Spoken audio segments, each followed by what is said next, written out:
Can AI actually replace construction managers? Well, AI replacing construction managers, it's an interesting topic because literally almost every week, at a minimum every month, I see AI replace somebody's position. Like accidentally, like I write books, accidentally out of nowhere, ChatGPT and Claude became so good at formatting, I no longer needed formatters to upload the books to the publisher.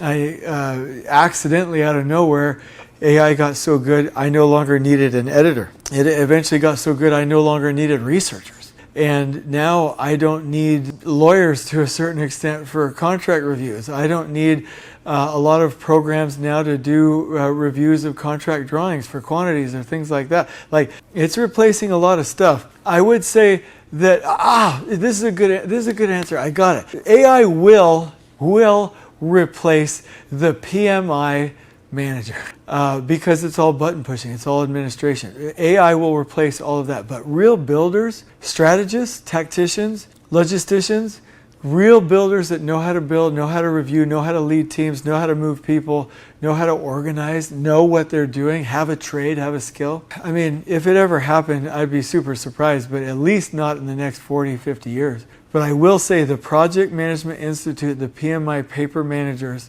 AI will 100% replace them. And I'm glad, because we don't need all that administration, and most of what PMI teaches is a complete waste of time.